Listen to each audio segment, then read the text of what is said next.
A random survey in 543 Lok Sabha seats, including 4,123 assembly segments, and it was carried out smoothly. So what does the survey show us?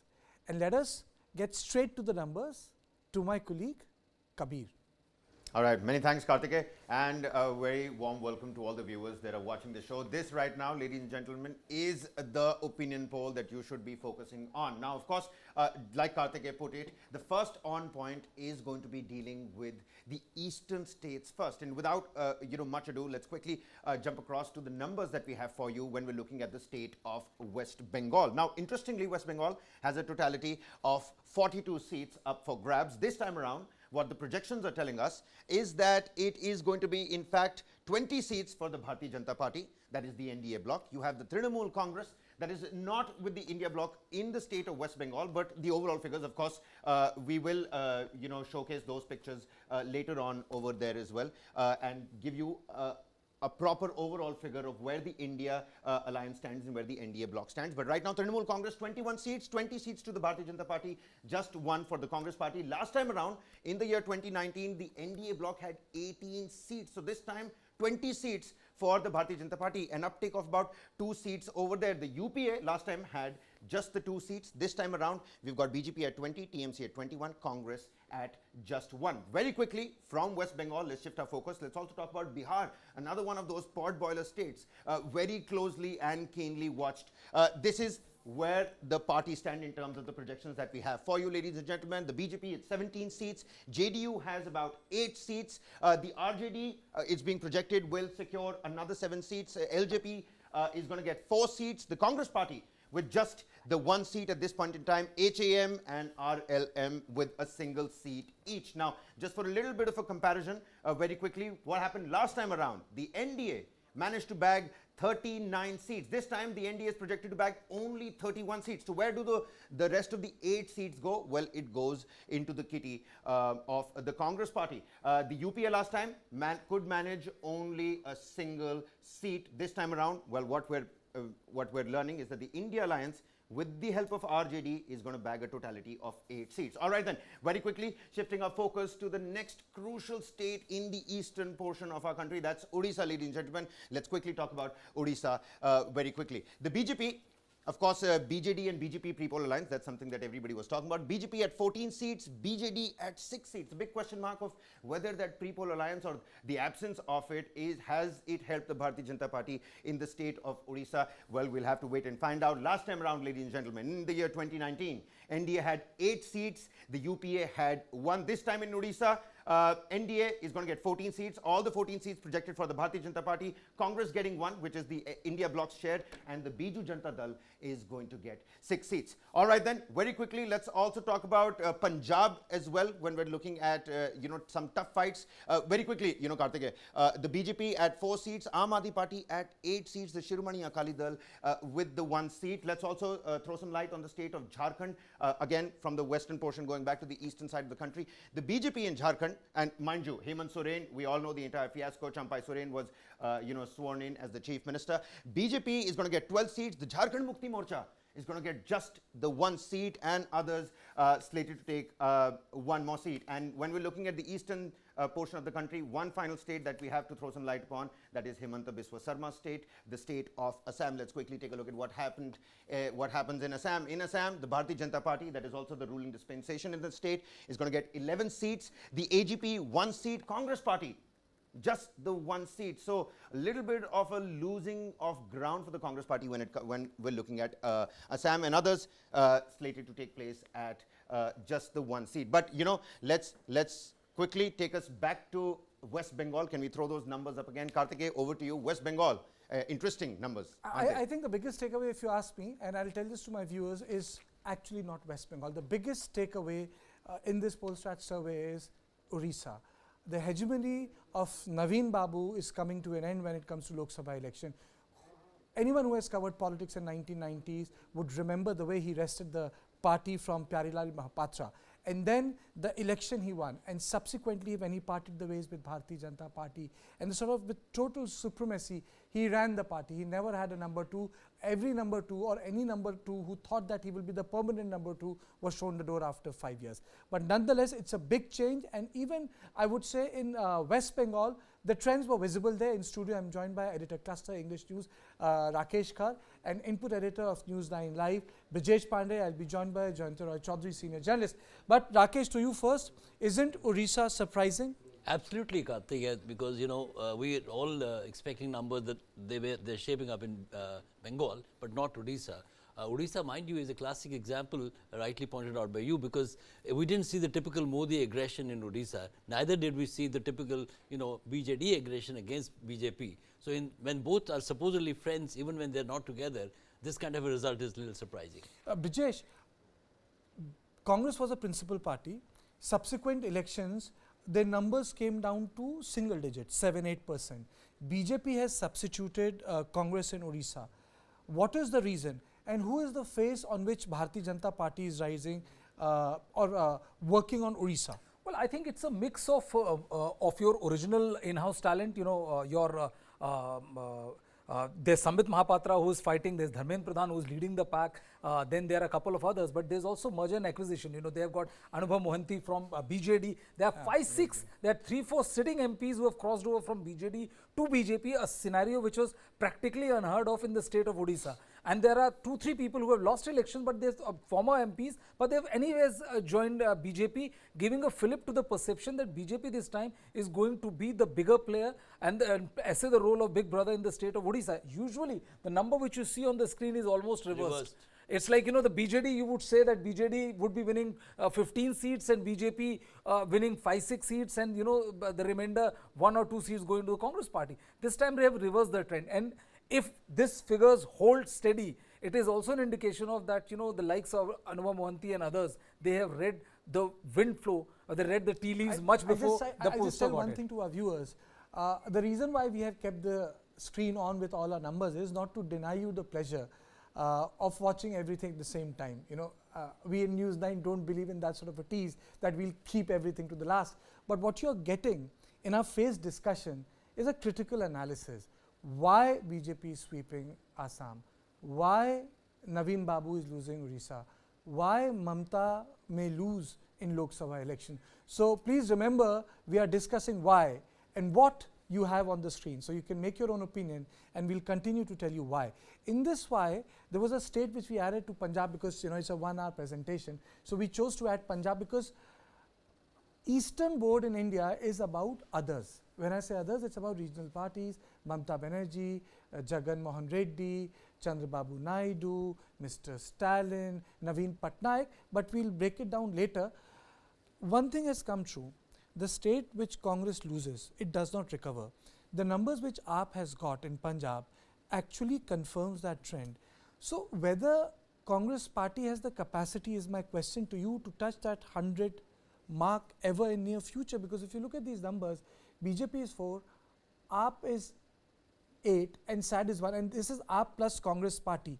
So this is a combined which is more than BJP, but we are putting AAP here as a majority party. You read between this the survey, lines. it is AAP only because they don't have any alliance with Congress. So yes, absolutely. So basically, when we say AAP, I'm keeping aside the tacit understanding which they might have in few seats. AAP is replacing the National Party Congress. Absolutely. I think, Punjab is one state which Congress let loose for itself.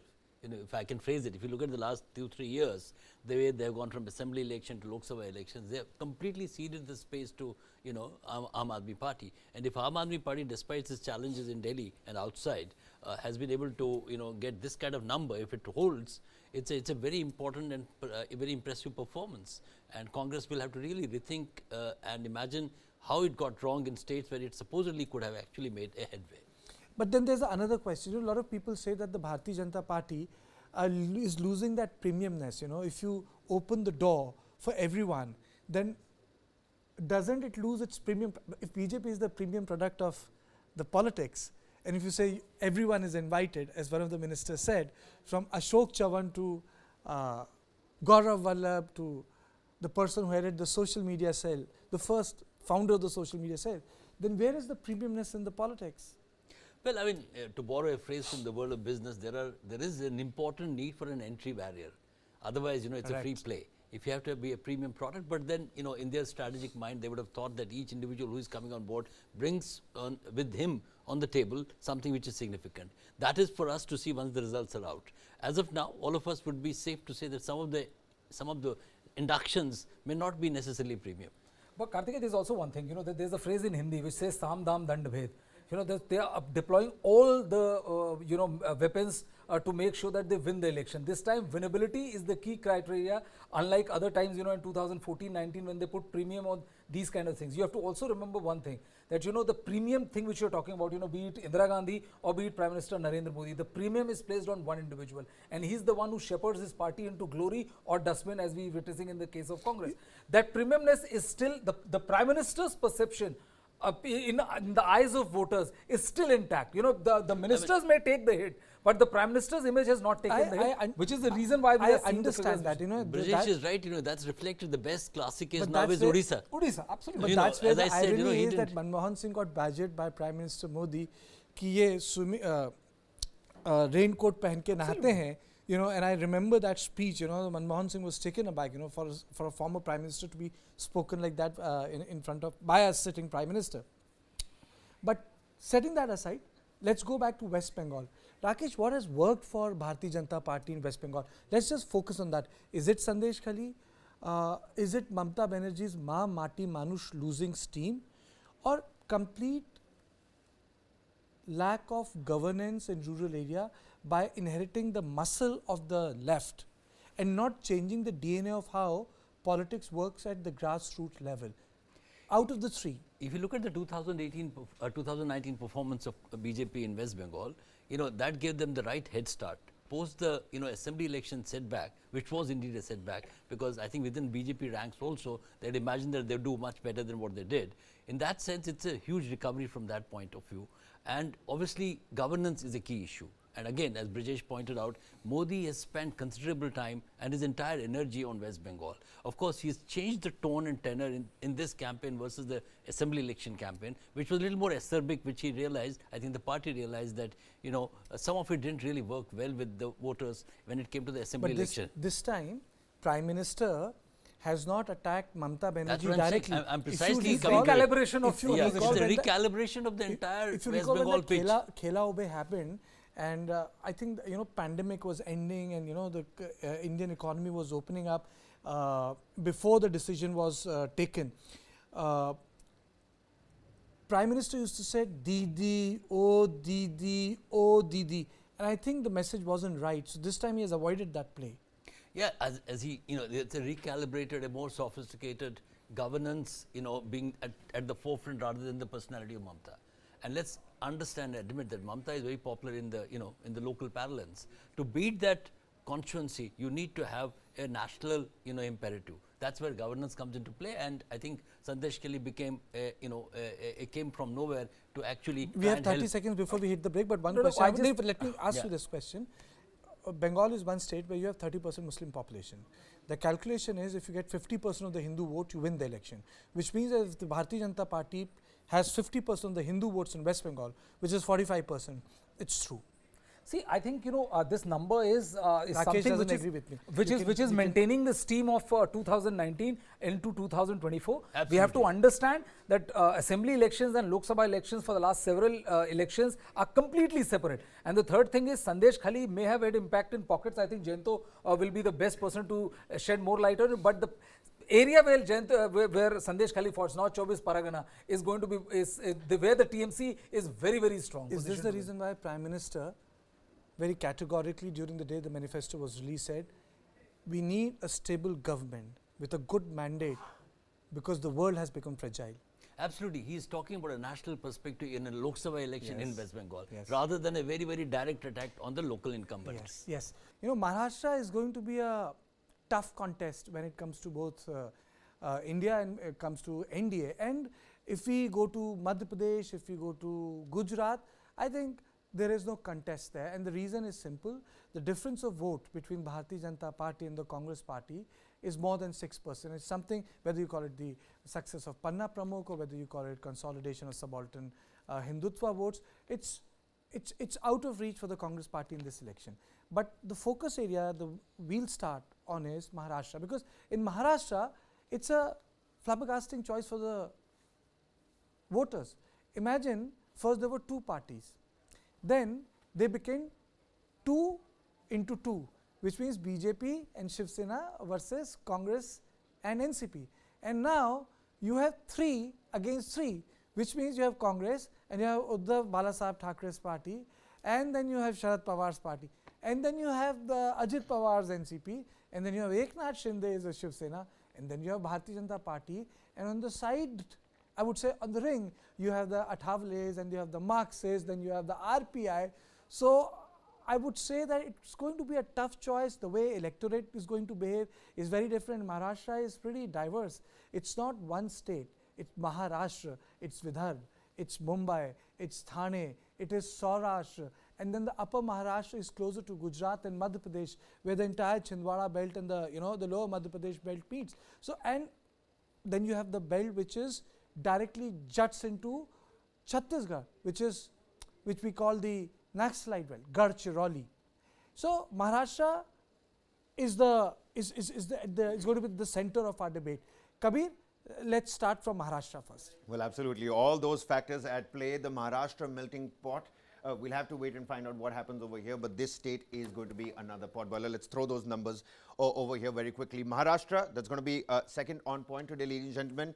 Bharatiya Janata Party projected to bag 25 seats. Shiv Sena, the real Shiv Sena, if they could please stand up. This is Eknath Shinde that we're talking about, is going to bag 3 seats. The Congress Party, 5 seats projected for the Congress Party. Shiv Sena, UBT, that is Uddhav Thackeray's faction, is going to get 10 seats. Now, another major chunk of the India alliance coming from the Shiv Sena, UBT. And the NCP, Sharad Pawar, the 3 versus 3 that Karthik was talking about, is going to bag another 5 seats. All of these are projections, but interestingly, let's also tell you what happened last time around. Now, in 2019, according to the numbers, 41 seats with the NDA. This time, the NDA is projected to secure only 28 seats. That breakup being 25 for the Bharatiya Janata Party and 3 seats for Eknath Shinde. On the India alliance aspect, 20 seats this time around. Last time, it was just 5 seats. So an uptick about another 15 seats that is being projected. A breakup of that particular chunk is that the Congress Party gets 5 seats.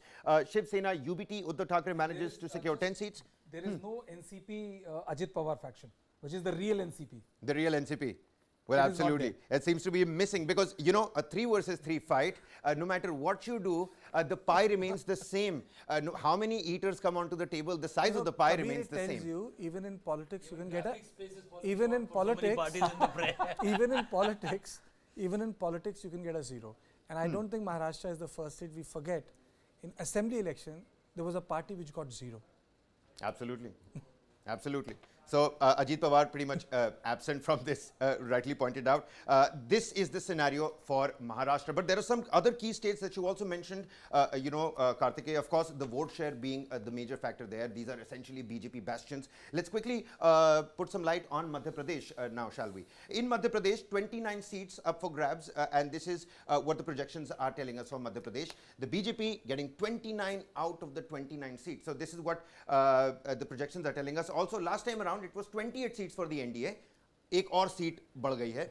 The UPA and the Congress Party going to come up empty-handed. And whilst we're talking about Madhya Pradesh, let's throw some light on Gujarat. After Gujarat, we'll go to Rajasthan. But first on Gujarat, this is what is happening in Gujarat as per the projections that we have. Now, 26 seats, ladies and gentlemen, that are going to go to polls in Gujarat. The NDA, again, bagging all the 26 seats, which is exactly what happened last time around. 26 of 26 going to the BJP. This is what is being projected this time around. Neighboring state, Rajasthan, let's quickly take a look at there. No change in fortunes for the NDA or the Bharatiya Janata Party. Well, this time it seems Rajasthan, well, mind you, I beg your pardon, there seems to be a little bit of a change in fortunes. The NDA last time bagged the entire state. It was a complete sweep for the NDA. 25 of 25 going to the NDA. This time, the NDA gets only 19 seats, all 19 going to the Bharatiya Janata Party. But now Congress Party gets 2 seats. it also manages one seat each for the RLTP, the CPIM, and the BAAP as well. Chhattisgarh is pretty much a similar sort of a scenario. Let's quickly take a look at the Chhattisgarh numbers. BJP getting 11 out of the 11 seats. So, a similar retention. Last time around in 2019, it was 9 seats for the BJP. This time it is 11 seats. And very quickly, Himachal Pradesh and Uttarakhand, not much changing here as well. Out of 4 of the 4 seats, last time it was BJP. This time again, BJP is, the sole winner as per the projections. And if we quickly take a look at Uttarakhand, the other hill state that we have up in the north of the country, in Uttarakhand, you have Bharatiya Janata Party again taking 5 of 5, which was exactly what happened in 2019. But shifting our focus back again on the Maharashtra pot boiler, let's throw those numbers up here. Karthikeya, over to you. Thank you. You don't have to read tea leaves to understand what's happening in Rajasthan. For the first time in last 3 decades, Congress party did not lose by a huge margin. Congress party got seats in 70s. If you look at the data of 2003, if you subsequently look at the data of 2008 and the earlier data, whenever Congress party was losing the election, it would get 25 seats. So this time when they lost, I think they lost by a respectable margin. And it is for this reason that these numbers are showing they're getting 2 seats. It's reflecting what had happened in assembly. BJP was not able to decimate Congress party. They won the state handsomely. But Rakesh, coming to Maharashtra, it's a big loss, face loss for Ajit Pawar, Baramati or any other thing, but it's a big face loss to a man who said Sharad Pawar should retire. And the old man is standing tall even with 5 seats. Well, I think Maharashtra is a big Maha gamble. We still don't know exactly how well it's going to play out because, too many players in the fray. As our graphic couldn't capture all of them, even the 0 that we missed out. Most importantly, Maharashtra has never played like that. It's been a very decisive vote, so in our recent memory. But this election, for every party there is a clone. There are 3 Shiv Senas. If you add, the Raj Thackeray also getting into the fray supporting BJP, there are 2 NCPs. So I think the voter at the end of it is absolutely confused exactly, where to vote. If they have made up their mind like this, then I think they've been wise about making a verdict which is not. Is also telling me one more story. Bharatiya Janata Party is doing well and not the allies. And Congress is not doing well, but if you look at other state data, allies are doing better. Well, it could have done much better had it been in an alliance in the original format. So look at it from BJP's perspective. It's losing, it's got a setback in Maharashtra, it's got a setback in Bihar, it's got a setback in Rajasthan. It's made some gains so far we've seen in Odisha. And, if Punjab numbers hold, 3 seats, did I remember? 3 or 4 seats. So, but the losses in these 3 states, big states, Maharashtra, Bihar and Rajasthan also, are something that I think will make this election quite interesting. Brijesh, you were posted in Gujarat. I want to localize this question. Why any party, any political party, despite Patil Andolan, despite Congress creating a close shave earlier, they're not able to break into BJP's turf. What is that something which makes them hold on to that state? Well, I think, there is a heady cocktail of the kind of developments plus Hindutva which Prime Minister Narendra Modi brings to the state is something which the BJP, the Congress has yet to find a counter of. B, the kind of organizational shape which the BJP runs there in Gujarat has to be seen to be believed. The Congress is in absolute disarray. The top bosses of the Congress, be it Arjun Modwadia, Shakti Singh Gohil and all, they were all spent forces and yet they were allowed to run the course of the state for a very long time. It has reflected in complete, stagnation of imagination as far as Congress is concerned in the state of Gujarat. And that is the reason why it has been a complete, walkover as far as BJP is concerned. From 2014 onwards, it has been just one factor. May give 500 factors to analyze why Modi wins the way he wins in Gujarat. It is just one thing, which is Gujarati Asmita. Now, him winning, being the Bada Pradhan in Delhi, and be an extension of the Gujarati Asmita, there's nothing else which works for any other party as far as the state of Gujarat. Rakesh, Himachal Pradesh and Uttarakhand. In fact, if I can add on Oh, Gujarat, the absolutely. most interesting thing, Karthikeya, to note is that Gujarat model, which has come in for a lot of praise and also some criticism. And in also recent- something to yeah, add, yeah. so Gujarat model in the electoral perspective is the model to study at length. I mean, both at the assembly elections and now at the national elections. There isn't a precedent to my mind where the mandate is so one-sided and so decisive. So it goes back to Gujarati Asmita, development, and Modi being the face of that. I'll add story. one more thing, because sometimes there's a historical perspective. This was the same state which gave the biggest majority to the Congress party, Madhav Singh Solanki, and then he was succeeded by Suresh Mehta. But what led to the demise of the Congress, people forget. They forged Kham. Kham was forced on the backward caste consolidation, something similar which Siddaramaiah has done in Karnataka. That's right. But it alienated the upper castes in long run. Since 1989, they have never voted for the Bharatiya Janata Party. But that's for another debate. But Rakesh, what has happened in Uttarakhand and Himachal Pradesh, these states used to oscillate. One, they are simple states, 48% Thakurs, some 35-37% Brahmins, simple arithmetic states, a very small proportion of the ST and SC population. Why this complete hegemony of Bharatiya Janata Party? I mean, so it's a sweep, and even if you look at the statistics from Himachal Pradesh, where Congress is in power, it's by a very thin margin. Well, I think, these two states, the hill states, represent the larger Hindu heartland, strength of Modi and BJP and NDA. I think they've been very consistent with that line, who they are, where do they stand, and that line, resonates across UP, Uttarakhand, all the Hindi-speaking markets. In Hindi-speaking markets, barring Bihar, as we are seeing now, predominantly it's going to be BJP all the way.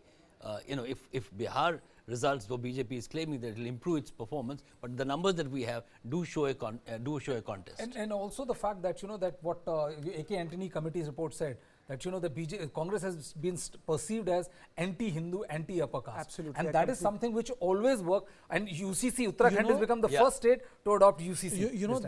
It was not one committee. There was an AK Antony committee in late 90s. There was another AK Antony committee when they lost 2014 elections, and there was another committee, and I can say this when I interacted with late Sheila Dikshit. She said that this was something which was discussed at the highest levels of the Congress party, that the sentiment that we only protect minorities has gone down against us. But I really don't know why. And Karthikeya, why note this that if decision people was had not forgotten taken. about what Antony said to his internal brass, people in India bloc down south reignited their dream. But we call this Hindi-speaking markets, it's become like Hindu-speaking markets. Absolutely, but before I move on to the third on point, and before getting into the third part of my debate, let me tell you that what you should not miss. This one is about Ajit Pawar versus Sharad Pawar, tussle in Baramati, and how the winner will be the real survivor in this election. So I'm talking about what? Fractured Family, News9 Plus, our OTT platform. It's a special documentary. Please go watch it. I'm telling you, you're going to enjoy it. And now, the time for the third on point, which is the third part of my conversation with Rakesh and Brijesh, which is BJP gains, but Stalin holds the fort in Tamil Nadu.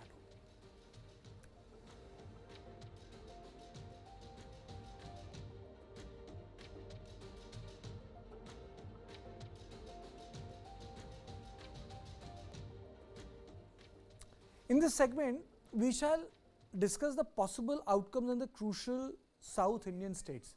And when I'm talking about South Indian states, I'm talking about the 5 states. And the 5 states are Tamil Nadu, Kerala, Telangana, Andhra Pradesh, and most important of all, Karnataka. These 5 states have 5 different battles. So before I go to Kabir, and I'll, before I put the numbers up there, I have a question to you, Brijesh. Do you really think that this 3-party alliance can throw up a challenge to Jagan Mohan Reddy? Because last election, Jagan Mohan Reddy polled 49% in Vidhan Sabha and 48.7% in Lok Sabha. I think probably the only party in this country to be polling close to 50%. Karthikeya, see, vote shares are never static. They are a reflection of the popular sentiment at that particular point of time. Congress won more than 400 and then, ever since has been on the margins of the electoral history, never getting an absolute majority on its own. The thing is that, there are times when you start understanding, if you have to look at how the politicians of that particular state behave. If you remember, post the debacle, post the win of Congress party in Telangana, the number of people which started shifting from YRCP to both Congress and TDP and other states is a clear hint that, that people or those politicians have realized that, all is not well as far as the state of Andhra Pradesh is concerned. And that is the reason why, there have been a pretty one-sided exodus which, which is similar in the lines that we have witnessed in Odisha. I think that is why Jagan Mohan is also personalizing his yatra. The very famous episode which has taken place and now being in public domain is that a stone was being pelted and everything. I'm no one to contest what has happened, but the fact that it was pushed as a narrative and it became part of the national mainstream story shows that he's personalizing the election. Rakesh, there is the push of Prime Minister in Kerala and Tamil Nadu. Before I throw to Kabir, what makes Prime Minister so convinced that he will have some incremental gains there?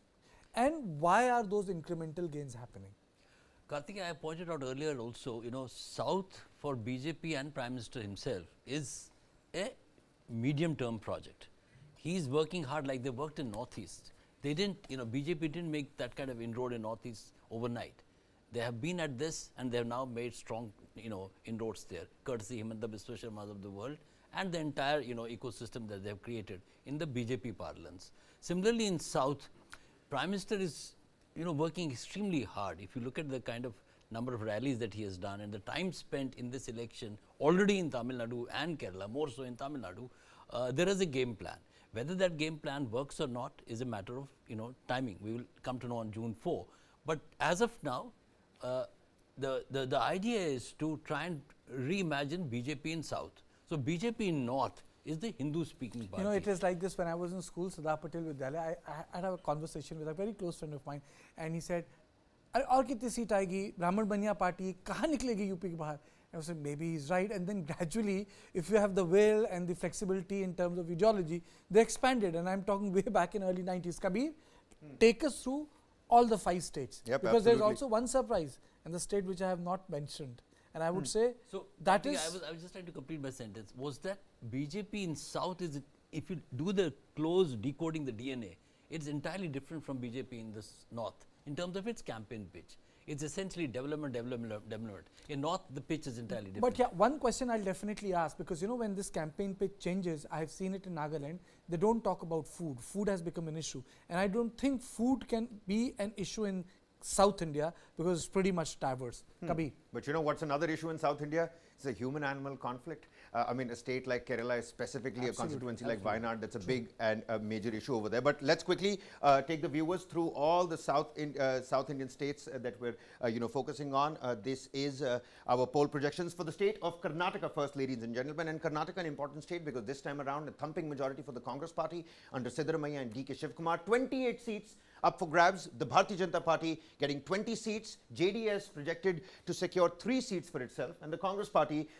securing 5 seats for itself. A quick comparison as to what happened last time around. Out of the 28 seats, 25 seats went to the NDA. This time only, if you do the calculation, that's about 23 seats for the NDA. For the India bloc that had managed just the 2 seats last time around, a little bit of a gain over there. Again, I think a little representative of what happened in the assembly elections as well. Quickly shifting our focus to the state of Tamil Nadu that Karthik had really readily pointed out. It seems like MK Stalin is holding the fort for the opposition when we're looking at the state of Tamil Nadu. The DMK at 18 seats, that's the lion's share. AIADMK at about 2 seats, that's the projection what we're picking up. BJP another 2 seats. Interesting point, and of course the panelists will talk about that as well. The Congress Party at 8 seats, the PMK that is in alliance with the Bharatiya Janata Party under the NDA umbrella at 1 seats and others backing 8 seats. Giving you a quick comparison as to what happened last time around, the NDA had just the 1 seat. This time the NDA has 5 seats. So those incremental gains that Rakesh was talking about, maybe we could throw some light on that as well. For the India alliance, this time around it's 32 seats. Last time around the UPA had 32 seats, so not much changing on that front. But for the NDA that had just the 1 seat, this time 5 seats being projected. All right, from Tamil Nadu, let's quickly shift our focus to Andhra Pradesh, where the stone pelting fiasco and controversy has come to light.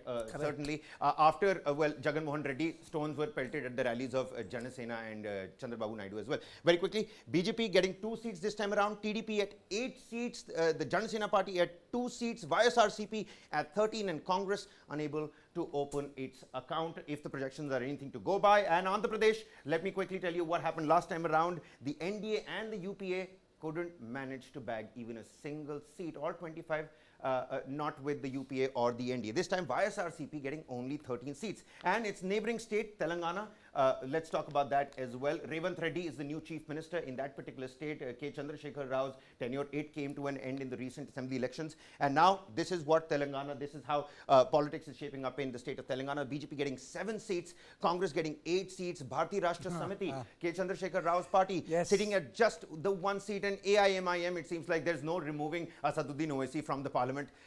No matter where he somehow, the window, the door, somehow finds his way inside the parliament. Last time around, very quickly, Karthike, last time in 2019, NDA had 4 seats, the UPA had just the 3 seats, and this time the BRS has pretty much nothing, just 1 seat to show for it. I also have Kerala statistics with me, if I could throw that on the screen over here. BJP getting 3 seats, UDF getting 14 seats, LDF at just the 3 seats. Last time around, the NDA had 0 seats and UPA had 16 seats. This time, it's looking at 3 seats for the Bharatiya Janata Party. Another round of those incremental games. Over to you, gentlemen. So there are 2 big takeaways, if you ask me. One, the Janasena, BJP and Babu, they have given a good fight to YSRCP.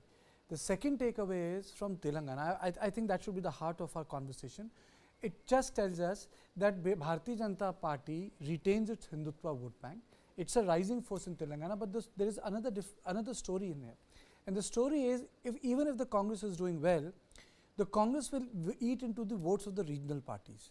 It will not make a foray into the Hindutva vote bank. This was the case in the Karnataka election where they decimated Gaudas. This was the case in Telangana when they won the state. And even in Lok Sabha, they are decimating BRS. They are completely decimating BRS. The top family of BRS, they are not contesting any Lok Sabha election. Kavita is behind bars. The leaders are joining Congress party day after day. So Rakesh, do you think that the Telangana is one state where BJP can be really hopeful after Karnataka?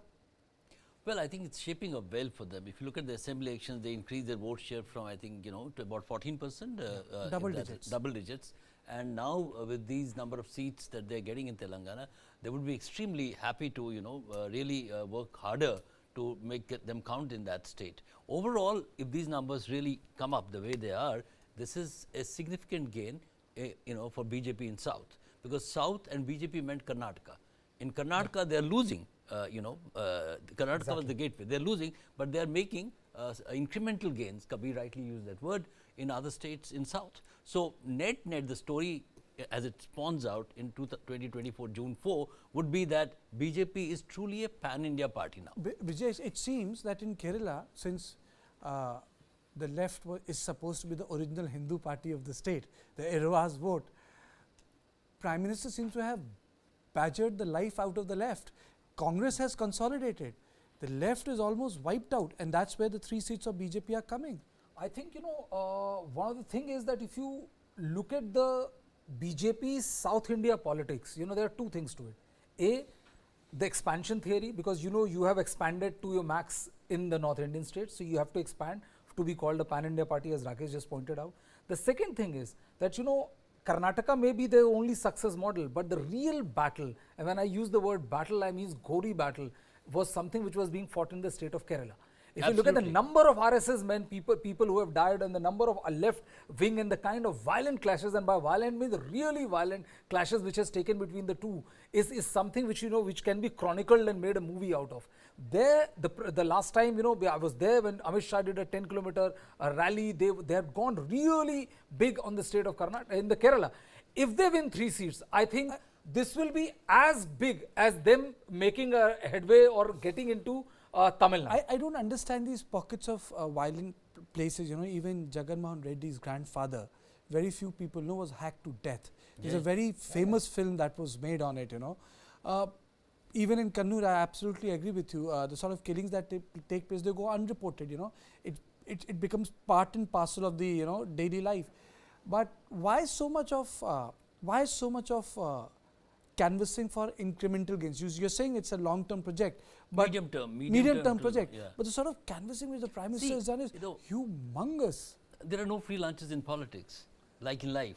What is most important is that South is not an easy market for BJP, if I can use that phrase, market, because there are ideological polarizations already in place. Kerala, he pointed out, Kerala is the toughest state for BJP to make an entry. I completely agree with him. It is not Telangana, it is not Tamil Nadu, because the kind of ideological polarization that is happening in Kerala puts BJP really at the other end of the, and BJP is identified as RSS there, because the route to any growth in Kerala is through RSS. So they're being, really hauled up, if I can use that phrase, in their effort to try and make a, make a pitch of Vijay, it. if you look at the Karnataka, before I close this segment, surprisingly, BJP's house is not in order. If you look at the Dingleshwar Swami controversy, if you look at the resentment, the Lingayat segment, and you have a party chief or sort of a big Lingayat leader who was retired and now runs the party in Karnataka, BJP still seems to be doing well. Why has Congress failed to retain a state like Karnataka? Flabbergasts. If you compare it for the last time, well, there are 3 more than that. Yeah. But I would say, that's taking very sucker out generous of of you. mere statistical. That's this thing. generous. But the fact is that, see, you have to understand one thing, Karthike, very clearly, that the Dingleshwar Swami and others, they are not going to create that much of dent in the BJP's run as far as Doesn't make a Karnataka. difference in Doesn't front of make a difference. Yediyurappa. Please try to understand that when it comes to Lingayats, Yediyurappa is the man. So for them to, or for a Dingleshwar Swami or for someone to counter Yediyurappa as the tallest Lingayat leader, he has to reimagine the entire conversation. Second thing is, in Lok Sabha, the BJP in the last 2 elections, and this will be the 3rd election, they run only on one thing, which is Prime Minister's image and the Prime Minister's charisma. That is the reason why the BJP is able to see through despite so many controversies. One more line I would like to add. You said that why this so much emphasis in Tamil Nadu.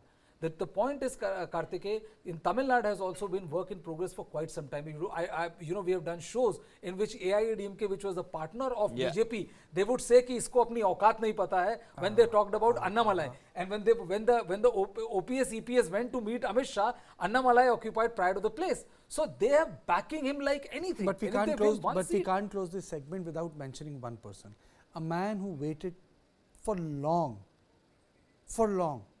in the shadow of a very famous father, someone who quoted arrest even during emergency, and his name is Stalin. His party has put Congress in a spot. Sanatan Dharm controversy, Prime Minister badgered the life out of the Congress party in Sanatan Dharm. But what is making Stalin tick, Rakesh? See, Tamil Nadu is a state. I'm just talking about Stalin. What is making him tick? Because if he wins this, if he gets the seat in Lok Sabha, I'm telling you, he will He'll get more than this. Again, he's going to sweep Tamil Nadu. Again, he's going to sweep Tamil Nadu because you have no ADMK there. You have no one there. And he's going to be counted as one of the tall leaders. Undoubtedly, because from a governance paradigm, whatever challenges they had, they removed their own finance minister who was considered like a brighter or a Chidambaram in the making. So he's done his own course corrections. And Tamil Nadu is not a work in progress when it comes to the development paradigm. It is one of the states vying to get Tesla on board. So it is really on the track of development. So development as a plaque will work as much for BJP. The big story, you're right, in Tamil Nadu is that AIADMK is finished. If these numbers really come up. No opposition. So if BJP is in opposition for the next 5 years later, then Stalin is tall. So the reason why I asked this question is that this story is going to get reversed when it comes to Odisha, and that's where I started from. After Naveen Babu, 10 years down the line, 15 years down the line, BJP will be the only party standing there. And in that case, BJP has an organization. In Tamil Nadu, whether you like it or not, you have a political family which is firmly rooted in all parts of Tamil Nadu. All parts, which is the North Tamil Nadu, the Central Tamil Nadu, and the South Tamil Nadu. So as we say, we save the best for the last. The deserts, yes, I have saved Uttar Pradesh for the last. So, who is doing well? You already know. After this break, in my fourth on point, I'll tell you why BJP is doing so well in Uttar Pradesh.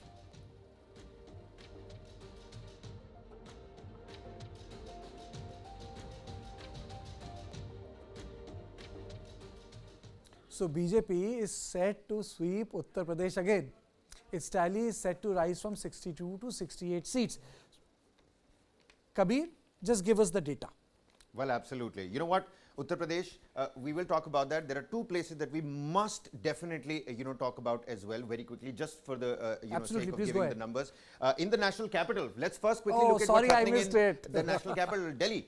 Bharatiya Janata Party, it seems like Bharatiya Janata Party is going to bag 6 seats. Aam Aadmi Party, just the 1 seat. Last time around, giving you a comparison, all the 7 seats went to the NDA. Well, India bloc, are they at play over here or not? Well, we'll find out very soon. 4th of June is when, the dust is going to settle. But 1 seat for the Aam Aadmi Party. Again, people are saying a big, incremental gain for the Aam Aadmi Party if these projections do hold true. And also, we must talk about Jammu and Kashmir as well. Let's throw the figures of Jammu and Kashmir over here. 5 seats. Last time around, it was 6 seats. BJP this time projected to secure 2 seats, 3 seats for the JKNC, essentially meaning the India Opposition Alliance. They're part of the opposition bloc. But like you pointed out, the power state, Uttar Pradesh, the dessert of the show. Let's throw those numbers over here as well. Ladies and gentlemen, this is what Uttar Pradesh looks like at the moment. Say 80 seats that are going to go up for grabs, 64 for the Bharatiya Janata Party, 2 for the RLD. Essentially, I can already look at, a 65 plus for the NDA. The Apna Dal, Sonewal is going to get 2 seats. Samajwadi Party, 11 seats. The Congress Party, just the 1 seat. A quick comparison as to what happened in 2019, ladies and gentlemen. The NDA got 62 seats. This time around, the NDA is projected to bag 68 seats, more than just an incremental gain. 64 for the BJP, 2 for the RLD, and 2 for the Apna Dal. Kabir, I'm sorry, I'm stopping you short because I'm, I'm short of time. Before I go to UP, Rakesh, please tell us what's happening in Jammu and Kashmir. Jammu and Kashmir, just to correct Kabir, it's not an India bloc. They are contesting independently. So PDP is contesting against National Conference. So what's happening there? After this reorganization, from the 2 dynasties, which has emerged as the most prominent force? I think, in this entire Gupkar, alliance, which was much talked about, the gainer... our audience would not know what Gupkar is. You have to tell them. Okay, post Article 370 abrogation, this new entity came, like the earlier avatar of India bloc, if I can call it, with the J&K version. So it was like NC, PDP, all parties... Gupkar is a road. It's a very VVIP road in Srinagar. So if you start from one end of the Gupkar road, you'll find the head of the, the Intelligence Bureau's residence, and you find Farooq Abdullah's residence. Then you'll find Omar Abdullah's residence. You go straight and take a small left turn. At the left hand side, you'll find Raja Hari Singh's palace. That's right. And on the right, if you ask a local, you'll say Papa 5 the, but Papa 5 is now Mehbooba Mufti's residence. No, that has also been taken away from her. Taken away from her. And then if you go forward on the left hand side, you'll have Dal Lake. On the right hand side, you can see the way to Lalit Hotel. It's a beautiful. So Karthik has taken you on a journey of Dal Lake. Short of it. So National Conference all the way. I think miss it. You miss it. I too really miss it. I really miss it. So Umar Farooq and Farooq Abdullah are carrying the can there, and I think Mehbooba Mufti somewhere down the line has lost the plot. Though it's surprising because she's contesting in Anantnag against Ghulam Nabi Azad yes. and Mia Altaf of National Conference. So the big seat to watch in J&K out of those 3 seats, is it going to Mia Altaf? That means Mehbooba is losing to both Ghulam Nabi Azad and Mia Altaf. मैं एक phrase उल्टा करके बोल देता हूँ. ये 2012 का था, लेकिन तुम समझ जाओगे ब्रिजेश. कोई नहीं है टक्कर में, कहाँ पड़े हो चक्कर में. Yeah. See, the point is that I think that was something which Samajwadi Party used in 2012 but assembly elections. I'm honestly speaking, I'm a bit surprised at the numbers which the UP has thrown up. UP, if you look at the numbers, 64 is 64 is given to BJP, which means that the BJP adds only 1 seat to its last tally. But 11 seats to Samajwadi Party is significant. So where are they getting these seats? Yeah. That is what I would love to know. Because 11 seats if Samajwadi Party is getting, and 1 seat which Congress is getting, I would love to see which one seat So- the Congress is So getting. either they're So losing 12 Amethi or Raebareli. I don't know, but I mean, look at the numbers. I'm not, see, BJP doing 64 is a given. I mean, I would be surprised if BJP was getting 58. BJP 64 is a given. Given, you know, the Pran Pratishtha, Ram Temple, killing of gangsters and you know, betterment The of Yogi law and order factor. and all. The Yogi factor, Modi factor, the overarching Modi factor. But Samajwadi Party getting 11 seats is a big number. I mean, if you compare it with 2019, I mean, Samajwadi Party has done very well. As far as this election is concerned. And I would definitely again add, you know, love to know from where the Congress is winning that one seat. And especially in Delhi, which Ra- is that one seat going to up? You know, I would Rakesh, like to in know. 2019, I don't think it can only be about Muslim vote, because in 2019, a lot of people said Muslim vote will create a sort of a search for SP. It didn't happen. So I think it has to be Muslim plus something which Samajwadi Party is getting. I mean, this M plus Y is a combination But that. not enough to reach 50% mark for Hindutva consolidation. It's not enough. No, but 11 seats doesn't mean 50%. 11 seats is a progress over what it Is achieved it last also time. is it also because of the fact that maybe those data quantifications have not taken place? As we go nearer to the polls, we'll be doing that and bringing to you. For example, a part of the UP which is in the Pilibhit, which we call Tarai belt, there's a slightly Thakur unrest there. You know, those little Western Uttar Pradesh also there's a Yeah. Thakur unrest. I mean, Yes. today only a big Rajput rally was called, a Rajput Swabhiman rally was called. just to put in larger picture, you know, Rupala is in a problem. You know, protest in Gujarat. You know, they acquired a pan Gujarat when I sort of a proportion. When I spoke to people there, the BJP is going to win elections there, but it's going to bring down the margins. And in BJP in Gujarat, margins are the key. They are given margins to win, isn't it? That's right. I mean, but net BJP and NDA is comfortably placed in UP. Okay. It's a gain for Samajwadi Party. Delhi is going to be interesting, Karthikeya. That one seat to up, it reverses a trend which we have seen for so many years now. Yeah, 14 Yes. and 19, 14 and 70, 19. I would always, I would. So any bets on that? Which is that seat? Brijesh? Maybe Chandni See, Chowk. I'll go Chandni with Chandni Chowk. Chowk. I think Chandni Chowk. Chandni Chowk, Chandni they have Chowk. this thing. But I would also like to add one more thing, that the way ticket distribution has been done in Delhi by Congress Party, it leaves a lot to be desired. I mean, as in many states they have done. They have hit the bullet, Brijesh, that's an understatement. and that's an understanding. And I agree, but I'm just saying that, Karthikeya, that in you know, contrast, look at BJP. They didn't go with BJD in Odisha. अरे मनोज तिवारी को छोड़ के सबको तो घर बिठा दिया. I cannot look in. The alliances. The alliance at last minute with TDP has really worked well for them. it's the BJD which walked out of the No, But you see, but whichever way, they Sorry, didn't push them. They didn't push them. Gentlemen, I'm really falling short of time. But you know, let me just give the big picture. The big picture is we have to understand that the BJP will become, after Panditji, Jawaharlal Nehru, the only party to get simple majority thrice. This was a feat which was achieved by Jawaharlal Nehru. After that, there was a minority government that was run by Indraji, and that was the first time when the left parties supported her and the split took place in the Congress. First it became Congress R, and then it became Congress I, and then the Congress O became the older party, vanished. The second big takeaway here is that in this election, if Bharatiya Janata Party becomes the party with simple majority again, as Suhas Pariskar very famously quoted in his article, what we witnessed in between 1996 to 2014 was an exception, upward. And the larger frame of Indian politics is that you have one big dominant party and you have multiple regional and weak central parties. And if this is going to happen, then we know on which template the country is going to work for next at least 10 to 15 years, unless and until there is a black swan election. So this was a special edition of On Point on the poll which TV9 Polstrat conducted.